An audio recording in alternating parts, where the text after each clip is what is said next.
2 mai 1957, Frank Costello, le chef de la famille criminelle Luciano, dîne avec des amis dans un restaurant de l'East Side. Après le repas, il prend un taxi pour rentrer chez lui. 23h, Frank se fait déposer devant sa résidence, le Majestic. À ce moment-là, une personne s'engouffre derrière lui, mais Costello n'y prête pas attention. L'individu à la carrure imposante avance à grands pas. Costello ne remarque toujours rien. Il se dirige vers l'ascenseur quand soudain, l'inconnu l'interpelle. Il se retourne et entend « C'est pour toi, Frank !» Le portier du Majestic identifiera plus tard le tireur, Vincent Gigante. Il avait été envoyé par le seul homme capable en vérité d'ordonner une telle exécution. Vito Genovese, son ami d'enfance. Don Vitone venait de commettre une infraction capitale aux lois de la mafia. Ordonner le meurtre d'un parrain sans avoir demandé au préalable l'aval de la commission, c'était franchir une ligne que personne ne franchissait impunément. Si Lucky Luciano avait su que Genovese était derrière ce coup, cela aurait signé son arrêt de mort. Pourtant, contre toute attente, Vito Genovese va réussir son pari et devenir le parrain de la famille Luciano. Et pour se hisser jusqu'à cette position dominante, Dieu sait qu'il s'en est passé des choses. C'est pourquoi je vous invite aujourd'hui à en savoir plus sur la véritable histoire de Vito Genovese.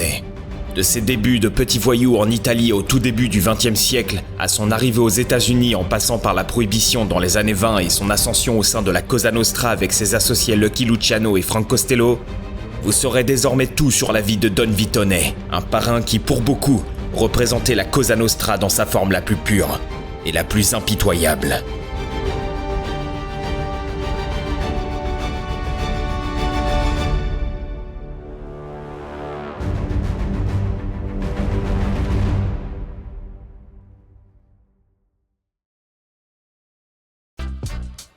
Avant de commencer, je tenais à remercier CyberGhost VPN d'avoir sponsorisé la vidéo.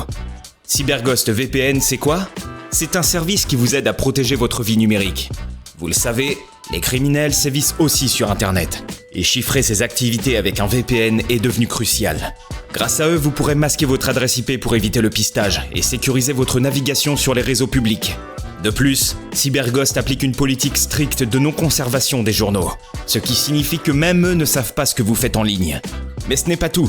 Vous pouvez utiliser CyberGhost VPN pour accéder à des séries, des films et même à des contenus qui ne sont pas disponibles dans votre pays, simplement en vous connectant à un serveur à l'étranger. Vous avez ainsi accès à plus de 40 plateformes de streaming, comme Amazon Prime, Netflix ou Disney+. Moi, personnellement, je l'ai utilisé pendant la préparation de cette vidéo pour consulter certaines archives documentaires dont l'accès était restreint aux États-Unis. Avec CyberGhost, j'ai pu contourner ce blocage en un seul clic. Il faut savoir aussi que l'application est disponible sur iOS, Mac, Android, Smart TV et même sur vos consoles de jeux. Et vous n'êtes pas au bout de vos surprises. Vous pouvez protéger jusqu'à 7 appareils simultanément avec un seul abonnement, ce qui est parfait pour partager avec la famille et les amis. Aujourd'hui, CyberGhost, c'est plus de 38 millions d'utilisateurs et une excellente note sur Trustpilot. Il dispose également d'un réseau de serveurs sécurisés dans plus de 100 pays, ainsi que de connexions ultra rapides et un service client disponible 24 h sur 24 et 7 jours sur 7. Alors si vous souhaitez protéger votre vie sur le web dès aujourd'hui, profitez de mon offre exclusive. 83% de réduction avec 4 mois supplémentaires gratuits, ce qui ramène le coût final à seulement 2,03 € par mois. Et comme CyberGhost est garanti, satisfait ou remboursé pendant 45 jours, vous n'avez absolument rien à perdre. Vous pouvez cliquer sur le lien dans la description de la vidéo ou simplement scanner le QR code qui s'affiche à l'écran pour en profiter. C'est parti pour la suite de l'histoire. Bon visionnage.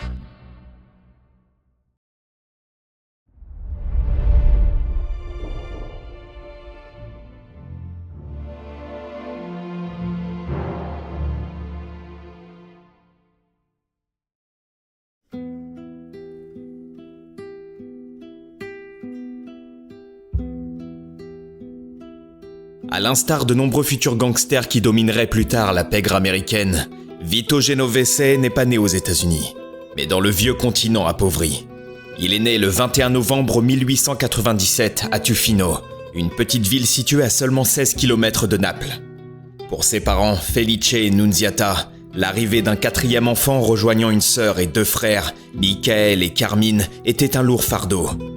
La famille se noyait déjà dans la pauvreté rurale, et une autre bouche à nourrir n'allait pas arranger leur sort. le mont Vésuve planait sur leur lutte quotidienne. Pendant des siècles, ce volcan imprévisible et violent avait façonné non seulement le paysage physique de la région, mais aussi la psychologie des personnes vivant dans son ombre. La vie était instable, le désastre pouvait frapper à tout instant. Pour améliorer leur situation, son père Felice, parfois appelé Filippo, décida de partir pour l'Amérique en 1905, dans l'espoir d'échapper à la pauvreté écrasante de la campagne italienne. Cette migration fragmentée était courante. Le père voyageait en premier, s'installait, puis faisait venir sa famille. Filippo était certain de gagner rapidement assez d'argent, mais la déception à son arrivée en Amérique fut immense. La vie y était tout aussi dure, et il lutta pendant des années avant de pouvoir économiser quoi que ce soit. Resté en Italie, Vito devait survivre. Il abandonna l'école et passa son temps à extorquer les marchands ambulants du village afin que lui et ses deux frères puissent subvenir aux besoins de la famille. Puis un jour de printemps de l'année 1913 marqua un tournant. Il n'avait que 15 ans et en croyait à peine ses yeux alors qu'il se tenait dans le petit bureau de poste de Naples. Pendant 5 ans, il s'y était rendu presque tous les jours à attendre. « Salut mon fils, pardonne-moi d'avoir mis autant de temps à envoyer cette lettre. Il y a maintenant assez d'argent pour que tu viennes ici. Seulement toi. Dis à maman que j'ai payé ton passage sur le SS Taormina. » L'angoisse se mêla rapidement au soulagement. Il était ravi que son père l'ait enfin fait venir, mais il craignait que sa mère ne s'oppose à ce qu'il fasse le voyage seul. Alors qu'il marchait lentement vers la maison, son esprit s'emballait. Il savait qu'il devait jouer le rôle du fils réticent, pour lui faire croire qu'il ne partait que parce que son père l'exigeait. Lorsqu'il vit sa mère, dont le visage était déjà rongé par les épreuves à seulement 32 ans, il lui tendit la lettre. Avant même qu'il ne puisse commencer sa comédie, elle prit la parole. « Je vois que papa t'a fait demander. Eh bien, pourquoi as-tu l'air si triste ? L'Amérique est un bel endroit. Tu pourras y aller à l'école et réussir ta vie. » « Le navire part dans 2 semaines, maman. » lui dit-il, essayant d'éviter son regard de peur qu'elle ne lise dans ses pensées. Mais personne ne connaît un garçon mieux que sa mère. Elle savait que son fils était un habile manipulateur, et elle ne fut pas dupe de son jeu. « Ne sois pas triste, mon garçon. Je suis certaine que toi et papa aurez assez d'argent pour nous dans quelques années. Maintenant, va voir ton oncle s'il a des vêtements à te prêter pour le voyage. » Le 8 mai 1913, les habitants s'entassèrent sur la jetée de Naples alors que le SS Taormina se préparait à quitter le port. Vito était accompagné de sa mère et de son oncle Nicolas. « Tu deviendras quelqu'un en Amérique. Dis à papa que tu dois aller à l'école. » Elle serra ensuite son fils dans ses bras et lui tendit une médaille de Saint-Christophe. « Dio ti benedice. » En gravissant la passerelle, il fit un dernier signe d'adieu. Mais seul son oncle fut en mesure de lui répondre. Sa mère lui avait tourné le dos, des larmes coulant sur son visage. Alors que le navire quittait le port, Vito se pencha sur le banc-stagage. Il repensa aux pauvres marchands ambulants qu'il avait l'habitude de racketter et imagina à quel point il serait facile de s'enrichir en Amérique. Il glissa la main dans sa poche, en sortit la médaille de Saint-Christophe et la lança dans l'eau.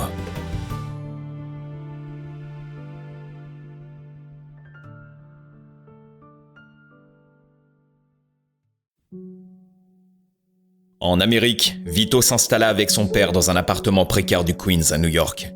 Son vieux père Filippo était entrepreneur dans le vieux quartier d'Aqueduct, dans le comté de Queens. Il mesurait l'honnêteté d'un homme aux callosités de ses mains.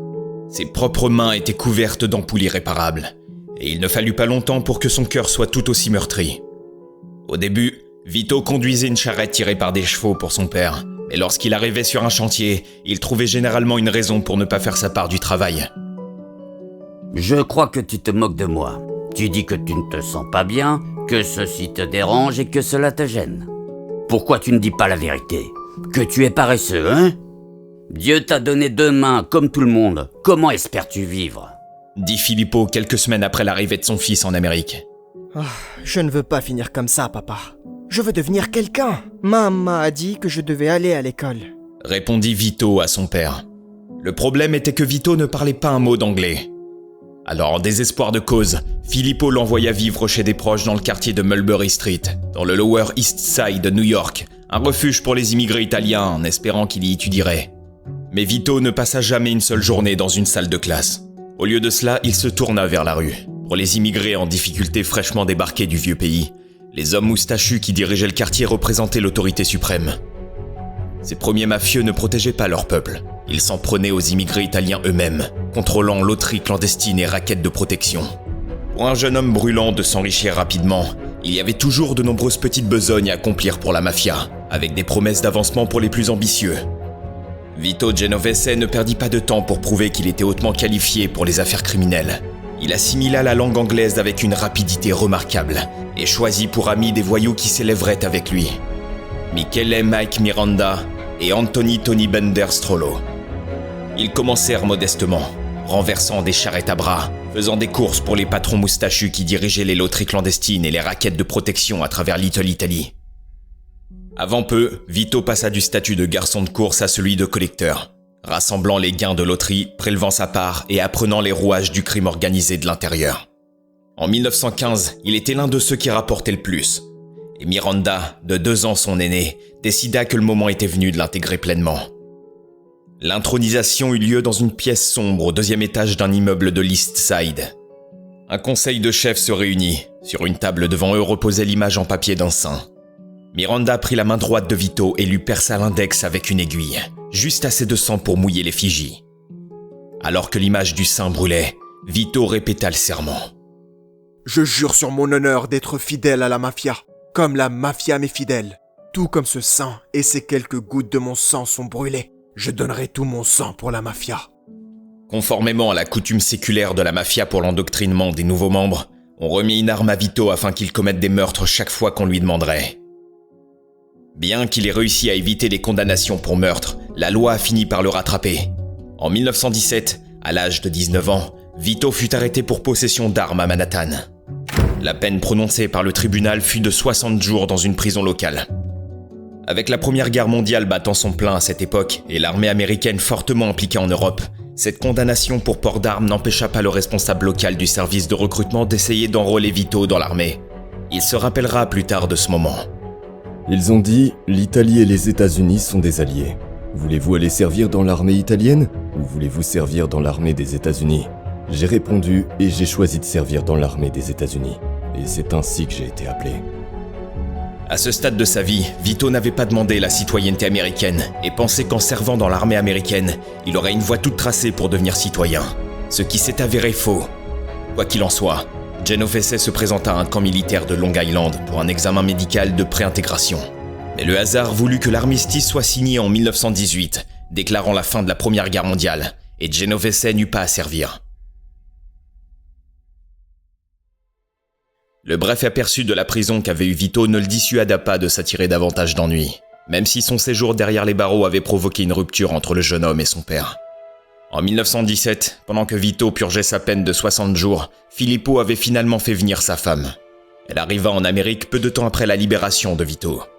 Déterminé à montrer à sa mère qu'il menait la grande vie, il se présenta pour l'accueillir vêtu d'un costume neuf pour l'occasion et lui apporta des roses et des bonbons. « Maman, ma belle maman !» cria-t-il, les bras grands ouverts avec les bonbons dans une main, les roses dans l'autre. Mais son exubérance s'évanouit rapidement lorsqu'il recula face au mépris dans les yeux de son père. « Sors d'ici !» gronda-t-il à l'attention de son fils. « Ta mère et moi, nous sommes malades au cœur. Sors d'ici avant que je te prenne la tête et... » Non, non, s'il te plaît. Pas maintenant. L'interrompit sa femme avant de faire signe à Vito de venir s'asseoir à côté d'elle. « Papa se fâche pour rien. Les policiers, ils n'aiment pas les Italiens. C'est pour ça qu'ils mentent au juge et lui disent que j'ai une arme. » dit Vito à sa mère. « Mais pourquoi doivent-ils t'arrêter toi alors qu'il y a d'autres Italiens arrêtés, hein ? Je ne crois pas que tu dises la vérité. » demanda son père. Peut-être que si. Alors peut-être devrions-nous lui donner une autre chance, papa, dit la mère de Vito. Je vais vivre ici avec toi, maman, dit Vito avec hypocrisie, sachant que ce serait la chose la plus intelligente à faire dans ces circonstances, puisque la police surveillait de près ses anciens repères. Tu vois, il veut autre chose. Cette fois, il réussit à tromper sa mère. Les mois passèrent et Vito, bien qu'il vive dans le Queens avec ses parents, maintint des liens étroits avec ses amis voyous. Mais la tragédie était au coin de la rue lorsque la mort frappa sa mère.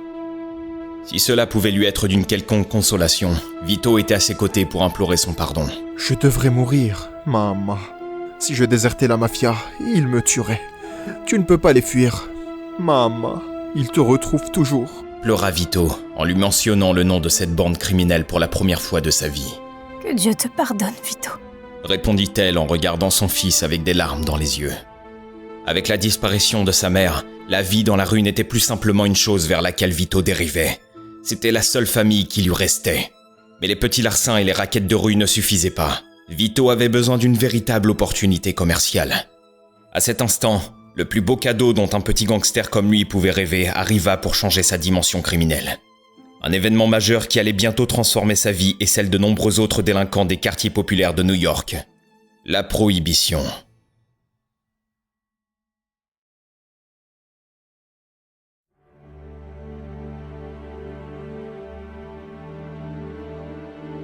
Malgré ses efforts et même son séjour en prison pour renforcer sa crédibilité, Genovese n'était encore que du menu fretin dans la hiérarchie de la mafia. Mais sa chance tourna considérablement lorsqu'il s'allia à 4 autres jeunes loups prometteurs, des gars dont la vie et la carrière allaient désormais s'entremêler avec celle de Vito. Un type du nom de Salvatore Lucania, mieux connu sous le nom de Charles Lucky Luciano, et Francesco Castiglia, plus connu sous le nom de Frank Costello. Au fil du temps, ces jeunes délinquants développèrent une profonde amitié enracinée dans des ambitions communes au sein de la pègre. Ils étaient très perspicaces, déterminés et prêts à tout pour asseoir leur domination. Finalement, leur chemin croisa celui de 2 figures de proue juives de l'East Side. L'un était Meyer Lansky, réputé pour sa petite taille et sa vive intelligence. L'autre était Benjamin Bugsy Siegel, un homme charismatique dont la belle apparence dissimulait une grande irascibilité et une forte propension à la violence. Vito n'a jamais aimé l'idée de s'associer à des juifs. Il pensait que la mafia devait rester strictement entre Italiens, mais à cette époque, il ne pouvait pas en parler ouvertement car Luciano était le chef du gang et c'était lui qui avait intégré Lansky et Siegel. À présent, avec Vito Genovese, un dur à cuire à bord, ils sont prêts à transformer leur équipe de petits voyous des rues en un véritable gang. Ils savent que tout ce dont ils ont besoin maintenant, c'est de la bonne opportunité.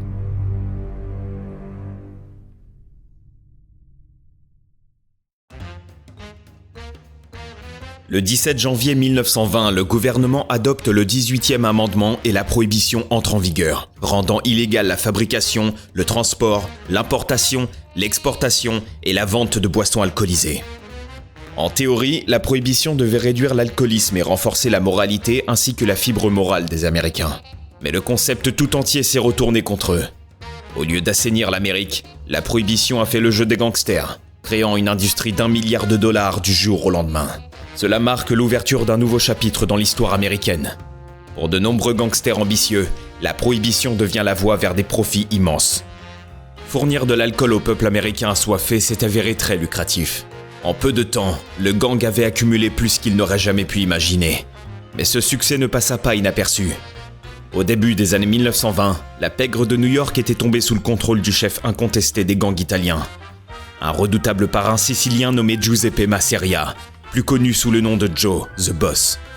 Masseria gérait des raquettes de jeux d'argent, mais il changea entièrement son plan d'affaires pour tirer parti de la prohibition. Il créa un réseau clandestin de distilleries, de contrebande et d'entrepôts, vendant son propre produit sur des marchés de rue et dans des débits de boissons secrets appelés speakeasies. En quelques mois à peine, on compta jusqu'à 100 000 speakeasies à New York, et des milliers d'entre eux vendaient l'alcool de Masseria. Voyant l'ascension de ces jeunes voyous, Masseria envoya une invitation à Luciano et à ses associés pour rejoindre son organisation. L'arrangement était simple. Le gang pourrait continuer ses opérations habituelles librement à condition qu'un pourcentage des bénéfices aille à Masseria. En retour, il recevrait une protection totale dans les rues. L'accord profitait aux deux parties. Luciano et ses associés y gagnaient la sécurité et la liberté de développer leur opération, tandis que Masseria évitait de se faire de dangereux ennemis parmi la nouvelle génération montante de criminels de la ville. Au début des années 1920, Joe The Boss Masseria se considérait fermement établi comme le chef incontesté de la pègre sicilienne à New York. Peu de gens pouvaient imaginer quelqu'un d'assez audacieux pour défier sa domination. Eh bien, il y avait peut-être un homme capable de le faire. Cet homme était Salvatore Maranzano. Tout comme Masseria, Maranzano était un immigré sicilien profondément enraciné dans les traditions de l'ancien pays. Mais contrairement à de nombreux chefs mafieux vieillissants, il possédait une énorme ambition. Après son arrivée à New York, il s'installa à Brooklyn et entra rapidement dans le commerce florissant de la contrebande d'alcool, rassemblant autour de lui de fidèles partisans siciliens. Maranzano reconnut également l'importance de Luciano et de ses associés. Leur réseau de contrebande devenait trop rentable et trop influent pour être ignoré. Dans l'espoir de les rallier à son camp, il organisa une rencontre secrète. Vito Genovese, Lucky Luciano et Frank Costello y assistèrent dans le but de discuter d'une éventuelle association. Et finalement, ils acceptèrent de changer de camp pour rejoindre Maranzano. Pendant des années, Luciano avait été de plus en plus frustré par l'ancien système sicilien, où le pouvoir absolu reposait entre les mains d'un seul chef des chefs. Il envisageait quelque chose de totalement différent. Une organisation criminelle nationale gouvernée de manière collective, où les différends seraient réglés par une commission plutôt que par un bain de sang sans fin. La guerre de Maranzano contre Masseria donna à Luciano l'opportunité qu'il attendait. La première étape consistait à éliminer Masseria lui-même. Le 15 avril 1931, Luciano retrouva Masseria pour déjeuner dans un restaurant de Coney Island. Les deux hommes passèrent l'après-midi à manger et à jouer aux cartes. Puis à un moment soigneusement choisi, Luciano s'excusa et se rendit aux toilettes. Quelques secondes plus tard, Vito Genovese et d'autres tireurs firent irruption dans le restaurant. Les assassins ouvrirent le feu, criblant Masseria de balles avant de fuir les lieux. Joe the Boss mourut affalé sur la table, mettant fin à l'une des phases du conflit sanglant connu sous le nom de guerre des Castellamarese. Officiellement, la guerre avait été remportée par Maranzano, mais pas pour longtemps. Luciano n'avait aucune intention de remplacer un dictateur par un autre. À peine 5 mois plus tard, le 10 septembre 1931, Maranzano fut assassiné dans son bureau de Manhattan par des tueurs agissant sur les ordres de Luciano. Les anciens mis hors jeu, Luciano s'imposa comme la figure dominante de la nouvelle pègre américaine et agit rapidement pour la réorganiser. En lieu et place du système traditionnel du chef des chefs, il créa une organisation connue sous le nom de commission, un organe directeur conçu pour superviser les opérations de la mafia à travers les États-Unis et faire office de médiateur dans les conflits entre les familles du crime. Ce fut une révolution dans le crime organisé. Luciano nomma Genovese comme son sous-chef et Costello comme son consigliere, plaçant ainsi ses alliés les plus proches au centre de la nouvelle structure de pouvoir. Au début des années 1930, Vito Genovese était sorti de la guerre des Castellamarese dans une position exceptionnellement forte.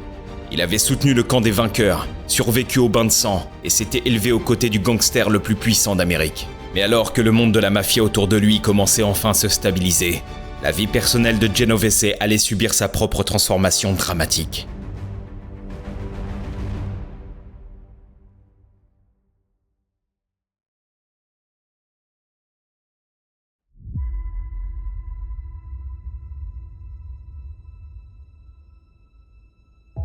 Les mois qui ont suivi la fin de la guerre de Castellamarese et la création de la commission comptent parmi les plus turbulents de la vie personnelle de Vito Genovese. Genovese avait épousé sa première femme Donata au début des années 1920.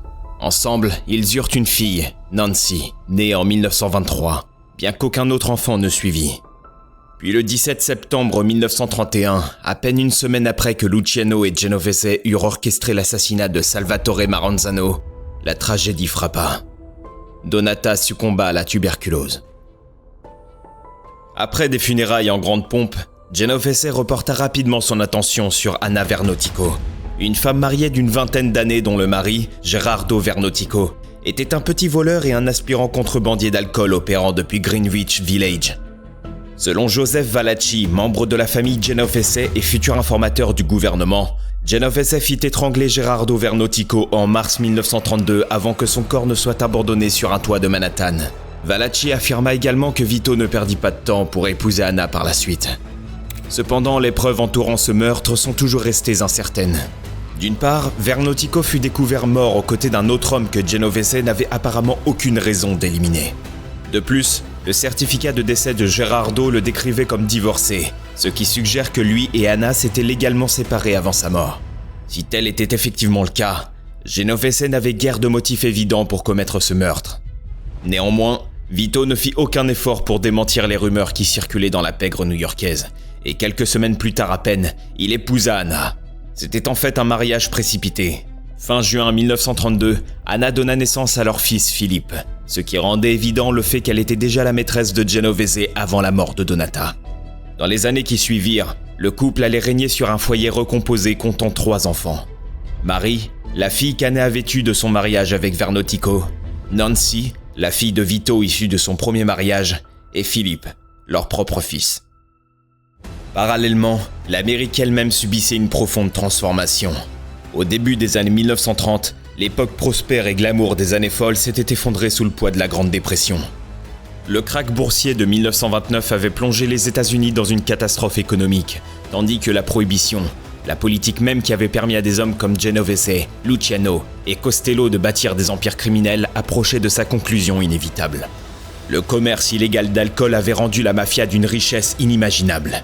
La contrebande avait transformé d'ambitieux criminels de rue en de puissantes personnalités d'envergure nationale dont l'influence s'étendait désormais jusqu'à la politique, aux syndicats et à la police. Pourtant, toutes les entreprises lucratives finissent par s'achever, et la prohibition ne fit pas exception.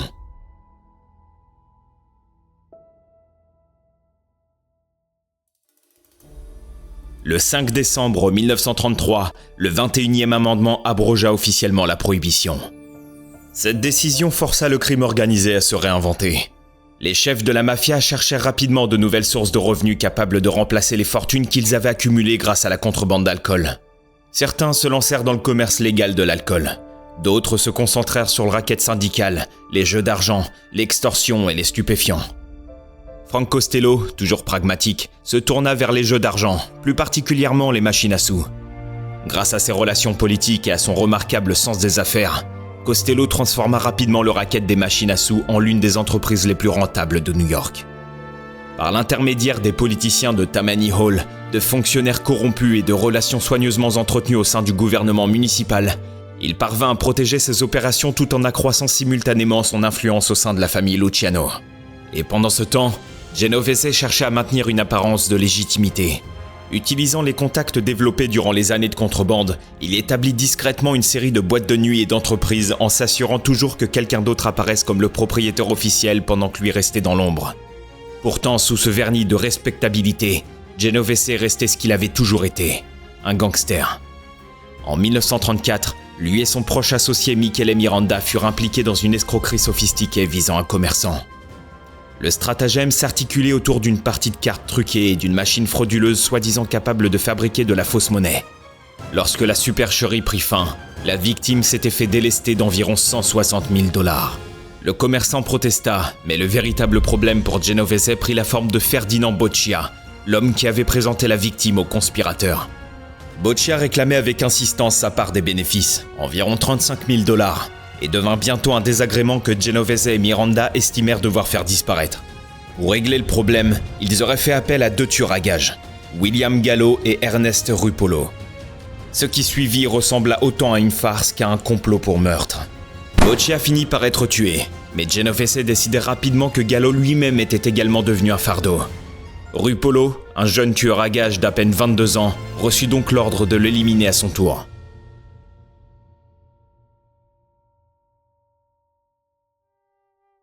Rupolo possédait déjà une réputation redoutable dans les cercles de la pègre malgré son jeune âge.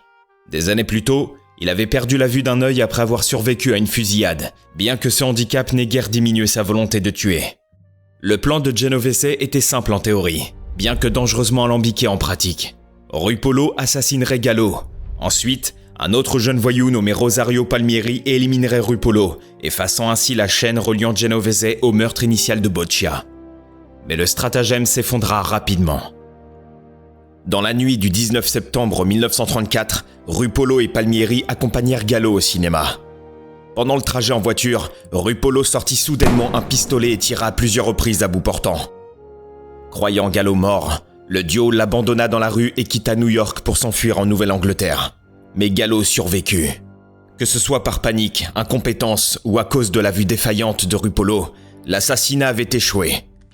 12 jours plus tard, une fois les deux hommes de retour à New York, la police les arrêta presque immédiatement après que Gallo les eut identifiés comme ses agresseurs.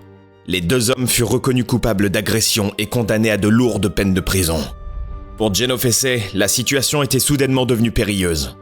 Si l'un des deux hommes décidait de coopérer avec les autorités, toute la conspiration risquait d'être exposée. Exactement au même moment, les conditions politiques à New York commençaient à changer complètement. En 1933, Fiorello LaGuardia remporta l'élection à la mairie, battant la machine démocrate corrompue de Tammany Hall. Petit, énergique et farouchement déterminé, LaGuardia méprisait le crime organisé avec une passion évidente. Pour lui, les jeux d'argent représentaient la décadence morale. Les machines à sous, la prostitution et le racket détruisaient les familles et corrompaient la ville elle-même. Presque immédiatement après sa prise de fonction, il lança une croisade contre la mafia. Frank Costello devint l'une des cibles principales. Sous les ordres de LaGuardia, les policiers menèrent des raids contre les opérations de jeu à travers New York et confisquèrent des centaines de machines à sous appartenant à Costello et à ses associés. Le maire orchestra ensuite de grands spectacles publics, au cours duquel les machines étaient fracassées à coups de masse avant d'être jetées à la mer. La prostitution était un autre racket, et bientôt la Guardia encouragerait un jeune et ambitieux avocat nommé Thomas Dewey à s'en prendre à ceux qui tiraient les ficelles des maisons closes, lorsque les procureurs locaux se montraient réticents ou incapables de le faire. En 1936, après avoir convaincu plus d'une centaine de prostituées de témoigner, Dewey obtint la condamnation de Luciano pour proxénétisme coercitif. Cette condamnation fut un moment dévastateur pour le patron du crime. Au moment du prononcé de la sentence, le juge Philip G. McCook infligea à Luciano une peine de 30 à 50 ans de prison. Même derrière les barreaux, Luciano restait techniquement le chef de la famille. Mais dans la pratique, il devait s'en remettre à un bon chef de rue pour s'occuper des affaires à l'extérieur. Pour cela, Luciano disposait en fait de 2 personnes compétentes pour veiller au grain, Frank Costello et Vito Genovese. Genovese était le sous-chef de Luciano, donc normalement, le siège devait lui revenir automatiquement. Mais avec Palmieri et Rupolo derrière les barreaux pour de longues peines, et avec la pression exercée par la Guardia et Dewey, Genovese décida de retourner en Italie, laissant Costello en tant que chef de rue de la famille criminelle de Luciano, avec Willy Moretti agissant comme sous-chef. Renforcé par son immense fortune, Costello imposa sa philosophie diplomatique à la mafia. Il privilégiait la négociation au bain de sang, désamorçant constamment les conflits explosifs et inaugurant une ère de paix relative. Il délégua le travail quotidien à ses lieutenants, agissant comme un patron remarquablement indulgent, un style de gestion non interventionniste qui fonctionna à merveille pour le syndicat en plein essor. Pendant ce temps, Genovese s'immergeait dans l'Italie fasciste. En 1937, il arriva avec des millions de dollars en liquide et une ambition bien précise en tête. Se reconstruire loin de la pression croissante des autorités américaines. Contrairement à de nombreux fugitifs qui recherchaient la discrétion après avoir fui les États-Unis, Genovese n'avait aucune intention de faire profil bas. Au contraire, il s'immergea presque immédiatement dans les plus hautes sphères du pouvoir italien, utilisant sa fortune pour acheter de l'influence et de la protection. De généreux dons au parti fasciste local, de somptueuses réceptions et des relations politiques soigneusement entretenues lui ouvrirent bientôt de nombreuses portes. Genovese parvint finalement à s'attirer les faveurs de Benito Mussolini en personne. Une proximité qui lui valut le prestigieux titre de Commendatore del Rey. Son réseau d'influence s'étendit encore davantage grâce à Galeazzo Ciano, le gendre de Mussolini et ministre des Affaires étrangères. Ciano devint l'un des clients en héroïne de Genovese et l'aida à explorer de nouvelles routes pour le trafic de stupéfiants de la Turquie vers l'Europe. Lorsque la Seconde Guerre mondiale éclata, il s'adapta et mit une chaîne d'approvisionnement au marché noir très lucratif pour maintenir son flux de revenus régulier dans une Italie déchirée par la guerre. C'est également au cours de cette période que Genovese commit l'un des actes les plus sombres associés à son nom. Il ordonna l'assassinat en 1943 de Carlo Tresca, journaliste antifasciste et critique virulent de Mussolini, en guise de faveur personnelle pour Il Duce. Cependant, à l'été 1943, Mussolini fut renversé et les forces alliées envahirent la péninsule. Confronté à la chute soudaine du régime qu'il avait mis des années à cultiver, Genovese ne perdit pas de temps pour abandonner ses loyautés fascistes. Pragmatique, comme toujours, il s'aligna rapidement sur les autorités américaines à leur arrivée, afin de préserver son empire criminel. À l'automne 1943, peu après la libération de Naples, Genovese avait réussi à s'assurer un poste d'interprète et de conseiller auprès du gouvernement militaire américain. Pour les officiels américains, il apparaissait comme un intermédiaire précieux, familier avec la population locale et le paysage politique. En réalité, cependant, Genovese exploitait sa position pour étendre ses activités au marché noir à une échelle encore plus grande. Recourant aux pots de vin et à la corruption, il organisa le vol de fournitures militaires directement dans les dépôts alliés avant de les revendre à travers l'Italie ravagée par la guerre pour d'énormes profits. Le stratagème s'avéra immensément lucratif, mais alors qu'il prospérait financièrement, les ennuis commençaient à nouveau à se refermer sur lui depuis les États-Unis. L'ancienne affaire du meurtre de Ferdinand Boccia, que beaucoup croyaient enterré pour de bon, refit soudainement surface avec une force alarmante. Ce même tueur à gages borgne qui était responsable du contrat sur Boccia et William Gallo fut libéré sur parole après avoir purgé environ 11 ans de prison en 1944. Mais le tueur à gages engagé n'avait apparemment pas retenu la leçon. À peine un mois après sa libération, il fut de nouveau arrêté suite à un meurtre d'un couturier de Brooklyn. Et face à la perspective de retourner en prison pour de nombreuses années, le tueur vieillissant finit par abandonner le code du silence de la pègre. Et parmi les premiers noms qu'il révéla figuraient ceux de Vito Genovese et Michele Miranda, qu'il identifia comme les hommes ayant ordonné les meurtres de Boccia et Gallo des années plus tôt. De telles révélations transformèrent immédiatement Rupolo en un témoin crucial. Les autorités le placèrent rapidement sous protection tandis que les procureurs ouvraient l'enquête contre Genovese. Exactement au même moment, Don Vitone lui-même était déjà en détention en Italie pour des chefs d'accusation liés au trafic au marché noir. La situation était soudainement devenue extrêmement dangereuse pour lui. Échapper aux poursuites pour contrebande en temps de guerre était une chose, mais faire face à des accusations de double homicide à New York en était une toute autre. Les journaux américains s'emparèrent du scandale avec enthousiasme. Les gros titres à travers Brooklyn décrivaient comment un gangster de l'ère de la prohibition avait réussi à travailler directement aux côtés du gouvernement militaire américain en Italie. Afin de prendre leur distance avec la controverse, les officiels américains engagèrent rapidement des procédures d'expulsion à l'encontre de Genovese. Pour Vito, la perspective était terrifiante. Le 14 mai 1945, Genovese entama le long voyage de retour vers New York à bord du SS James Lakes, un cargo gouvernemental utilisé durant l'effort de guerre. Près de 30 ans plus tôt, il était arrivé pour la première fois en Amérique en tant qu'adolescent immigré italien pauvre à la recherche d'opportunités. Cette fois, cependant, il revenait menotté et sous forte escorte policière. À son arrivée à New York le 1er juin 1945, Genovese plaida non coupable des accusations de meurtre et fut transféré en prison dans l'attente de son procès. Lorsqu'il comparut pour la première fois devant le tribunal pénal de Brooklyn en juin de cette année-là, les journalistes furent moins frappés par les accusations portées contre lui que par son apparence. Don Vitone arriva vêtu d'une veste à carreaux beige et d'un trench coat, manifestement sans cravate ni même de chapeau. Son avocat, Hyman Barshey, demanda rapidement l'autorisation du tribunal de fournir à son client des vêtements plus appropriés. Une requête que le juge approuva sans hésitation. En coulisses, cependant, le dossier de l'accusation commençait déjà à s'affaiblir. L'un des témoins les plus importants du gouvernement était Peter Latompa, un homme qui aurait assisté au meurtre de Boccia. En 1944, Rupolo avait convaincu Latompa de corroborer des éléments clés de son témoignage contre Genovese. Ce qui rendait les preuves de Latompa importantes, c'est qu'une partie de ses déclarations corroborait les détails de l'incident. Et parce qu'il n'était pas un participant, les procureurs pouvaient utiliser ses propos sans enfreindre la loi de l'État, interdisant d'utiliser les preuves d'un complice contre un co-conspirateur. Mais en janvier 1945, alors que Latompa résidait dans une cellule d'une prison de Brooklyn, le témoin vedette du gouvernement fut retrouvé mort. Le procureur affirma qu'il n'y avait rien de suspect dans sa mort. Mais cela, c'était avant qu'une autopsie ne révèle que Latompa avait ingéré assez de somnifères pour tuer 8 chevaux.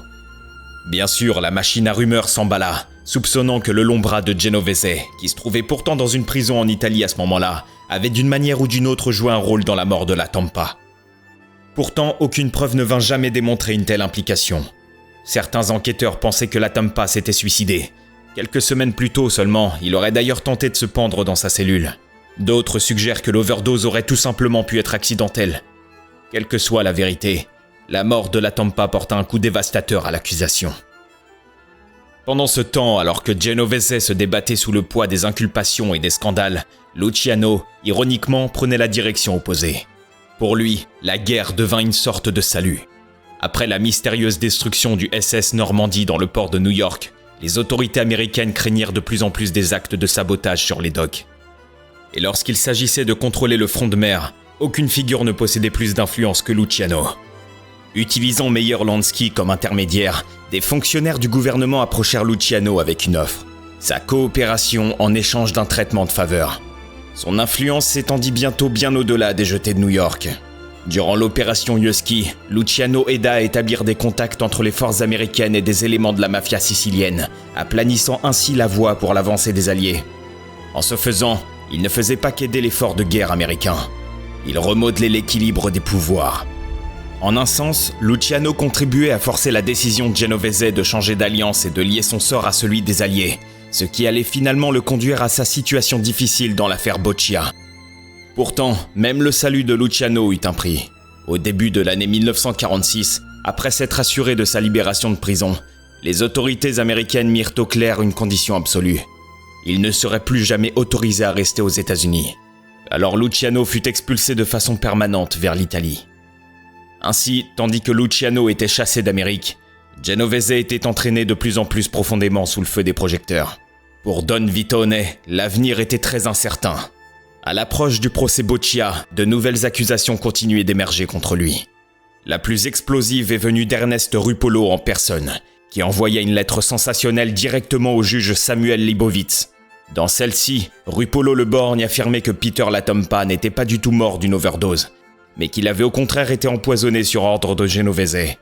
Selon Rupolo, plusieurs détenus de la prison du Bronx avaient été payés des milliers de dollars pour administrer de la strychnine, à la fois à Latompa et à d'autres témoins liés à l'affaire.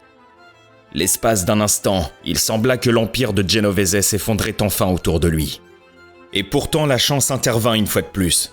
La procédure s'enlisa rapidement après que les procureurs eurent échoué à obtenir l'extradition de Michele Miranda, qui s'était enfui en Italie des années auparavant et resté hors de portée de la justice américaine. Sans Miranda et avec la mort de Latompa, le dossier de l'accusation reposait presque entièrement sur le témoignage de complices tels que Rupolo, qui n'étaient guère les témoins les plus fiables aux yeux du tribunal. Petit à petit, l'affaire entière commença à s'effondrer. En fin de compte, le juge Leibowitz conclut que les preuves ne pouvaient tout simplement pas soutenir une condamnation. L'acte d'accusation fut rejeté et une fois de plus, Vito Genovese ressortit libre. Mais bien qu'il ait échappé à la prison, il n'avait pas échappé à la réalité. Pendant l'absence de Genovese, Frank Costello avait consolidé son emprise sur la famille Luciano plus fermement que jamais auparavant. Son influence s'étendait désormais profondément dans la politique, les syndicats, les raquettes des jeux d'argent et les plus hauts niveaux de la pègre new-yorkaise. Pour Genovese, c'était intolérable. Costello avait volé sa place et possédait tout ce qu'il convoitait. Le pouvoir, la richesse, l'influence politique et la légitimité au sein même de la mafia. Pour un homme aussi ambitieux et impitoyable que Vito Genovese, il ne pouvait y avoir qu'une seule conclusion. Tôt ou tard, Frank Costello devrait disparaître.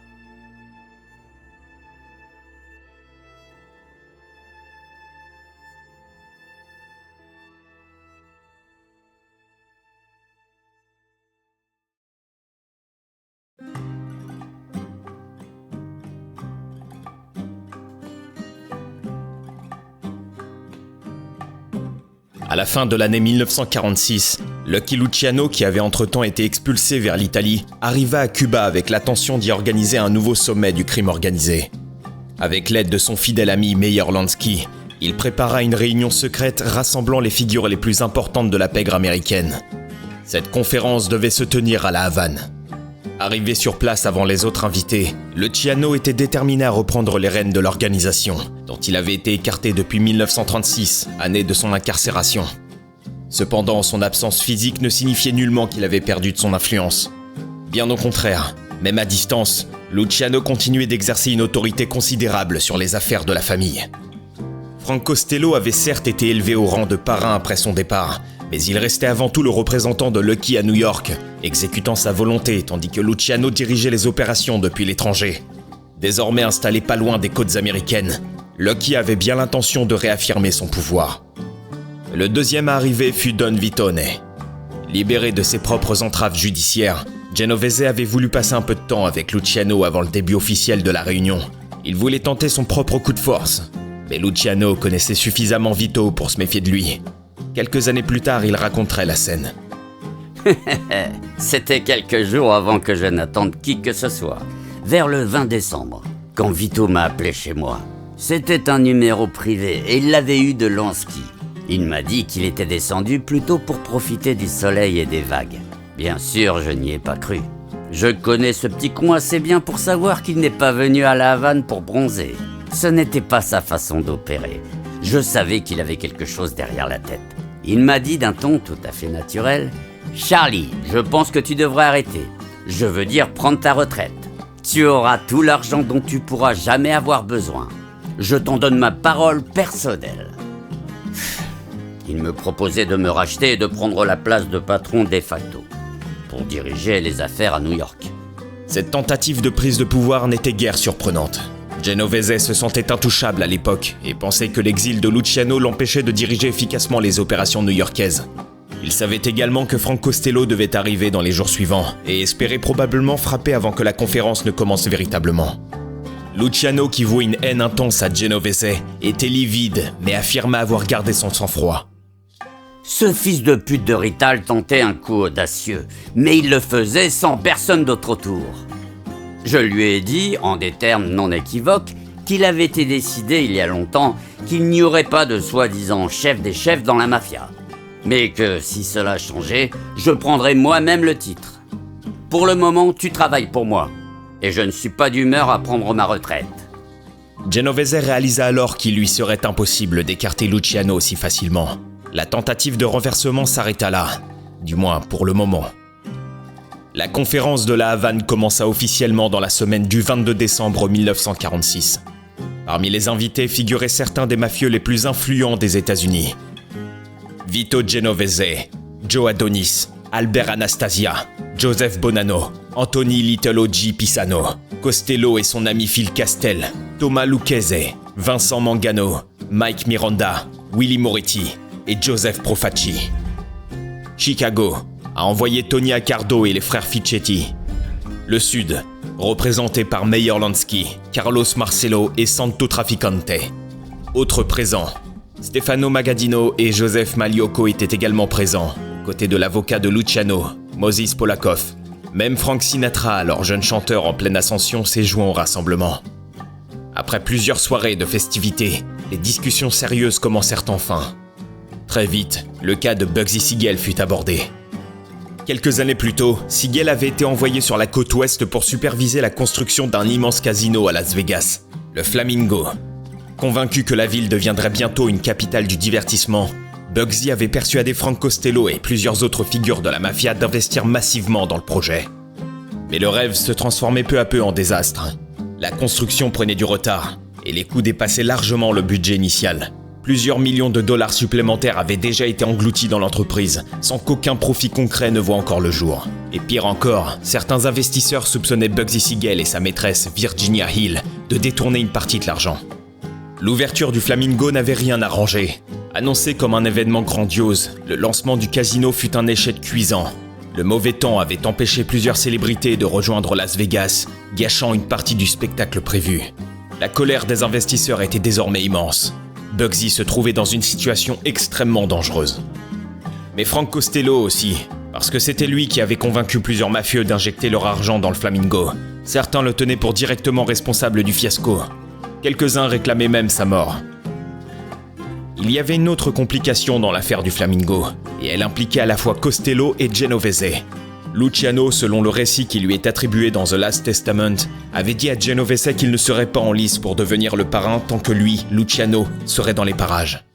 Mais l'écrivain George Wolfe, dans sa biographie de Costello, a relaté que Luciano avait dit à son client qu'il devait céder son siège à la commission dirigeante de la mafia à Genovese, jusqu'à ce que l'argent du Flamingo revienne aux investisseurs. Une fois que Costello aurait récupéré l'argent, il pourrait alors reprendre sa place à la commission, a déclaré Luciano, selon Wolfe. Donc si le récit de Wolfe est vrai, Luciano utilisait Genovese comme un substitut temporaire, qui devait ensuite être remplacé par Costello.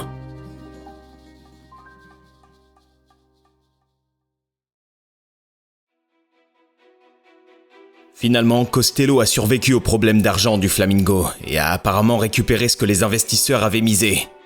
Genovese était également resté au second plan de la famille criminelle, et ce pendant encore quelques années. Mais le temps a manqué à Siegel. Dans la nuit du 20 juin 1947, environ 6 mois après la conférence de la Havane, Siegel fut abattu de sang-froid dans la maison de Beverly Hills appartenant à Virginia Hill. Le lendemain, les journaux ont montré un Siegel prostré sur le canapé ensanglanté, l'œil gauche transpercé par une balle et l'autre œil arraché de son orbitre par un autre tir, qui fut retrouvé à plus d'une douzaine de pieds de là. Son assassinat a profondément choqué la pègre. Même Luciano, malgré sa réputation, aurait été affecté par la mort de son ami d'enfance. Mais alors que Bugsy connaissait sa fin, un autre problème majeur menaçait désormais Lucky lui-même. La présence de Luciano à Cuba devenait impossible à ignorer pour les autorités américaines. Washington soupçonnait que ses alliés mafieux utilisaient l'île comme plaque tournante pour le trafic de drogue. Afin de faire pression sur le gouvernement cubain, les États-Unis décidèrent de limiter l'exportation de fournitures médicales et de stupéfiants légaux vers Cuba. Face à une telle pression, les autorités sont finalement passées à l'action. Luciano a été arrêté avec ses gardes du corps dans la villa de Miramar où il résidait. Tout s'est fait très poliment. Pourtant, les avocats de Luciano à Cuba ont déclaré qu'il faisait l'objet d'une persécution politique. Malgré ses protestations, Luciano devait partir. Le président cubain Ramón San Martín ordonna son expulsion du pays en tant qu'étranger indésirable. Le 18 mars 1947, Lucky Luciano embarqua sur un navire turc à destination de l'Italie. Pour Frank Costello, ce départ a représenté un coup incroyablement dur. Même s'il avait survécu au scandale du Flamingo, il venait de perdre son soutien politique le plus important au sein de la pègre. Don Vitone, en revanche, y a vu une formidable opportunité. Durant cette période, Genovese s'efforçait de développer plusieurs entreprises légales afin de présenter une image respectable aux autorités. Il dirigeait notamment la Colonial Trading Company sur Hudson Street, une entreprise spécialisée dans le commerce de vieux papiers et de chiffons. En 1948, il a également fondé l'Atlantic Highlands Wharf Company, une entreprise de transport maritime destinée à exploiter des lignes de fret et de passagers. Le projet a finalement échoué après que les autorités eurent refusé l'autorisation d'organiser des opérations de jeux d'argent à bord. Ces entreprises ont néanmoins permis à Genovese de justifier de revenus parfaitement légitimes et d'échapper au regard du gouvernement, ce que Costello ne pouvait pas faire. À New York, son image publique se détériorait de plus en plus. Malgré tous ses efforts pour paraître comme un homme d'affaires respectable, son nom restait désormais irrévocablement associé au crime organisé. Il était dépeint comme un proche associé de Lucky Luciano, le roi des machines à sous, et un ancien contrebandier influent de l'époque de la Prohibition. Ses relations politiques, notamment avec la machine démocrate de Tammany Hall et le maire William O'Dwyer, n'ont pas arrangé les choses. Pourtant, le pire était encore à venir. En 1950, la télévision commençait à se démocratiser dans les foyers américains. Pour la première fois, une grande partie du public découvrit l'ampleur sans pareille du crime organisé aux États-Unis grâce à une vaste commission d'enquête diffusée en direct, la commission Kefauver. Présidée par le sénateur Est Kefauver, cette commission allait révéler à tout le pays l'influence considérable de la mafia sur la société américaine. En couverture, ils l'affichent comme étant le flambeur Frank Costello. Et vont même jusqu'à le citer. Pour qui me prennent-ils? Superman? Eh bien, on ne le prend pas pour Superman. Face à une flambée de violence quotidienne et un trafic de stupéfiants en augmentation, ces auditions devront déterminer comment Frank Costello, un joueur professionnel condamné par le passé pour des infractions comme agression ou port d'armes prohibées, a encore suffisamment de connexions pour faire élire des maires, des juges et des hauts fonctionnaires qui facilitent la corruption municipale dans ce pays. Il a même été cité comme étant un proche confident du mafieux Vito Genovese dans un procès conjugal.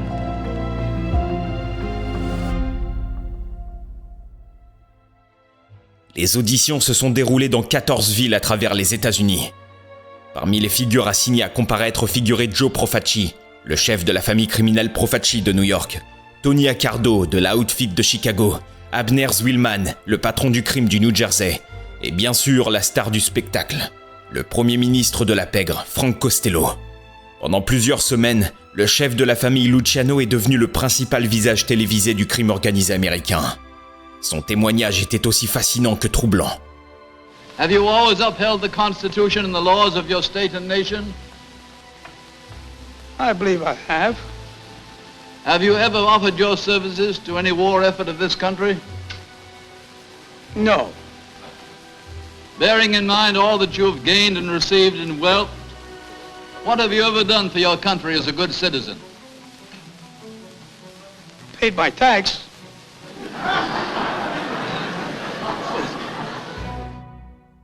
Suite à sa comparution devant la commission Kefauver, Frank Costello était devenu le gangster le plus célèbre des États-Unis.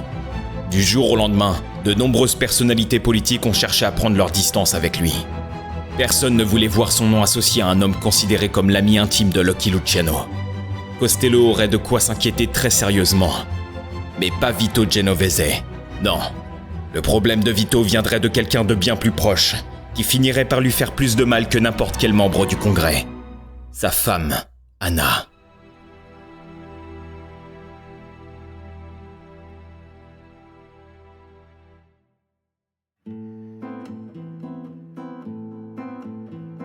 C'est ici que s'achève cette première partie, mais le parcours de Vito Genovese est loin d'être terminé.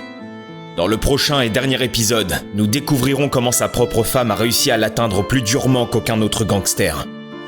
Nous aborderons son ascension définitive à la tête de la famille Luciano, la façon dont il a détruit la mafia à tout jamais, et bien sûr, sa fameuse lutte de pouvoir contre Frank Costello. Merci à tous d'avoir pris le temps de regarder ce début de documentaire. J'espère qu'il vous a plu. Si c'est le cas, N'hésitez pas à soutenir le travail de la chaîne avec un like et un partage, ça m'aide beaucoup. Pensez aussi à vous abonner et à activer la cloche pour être prévenu directement de la sortie de la suite. À très vite!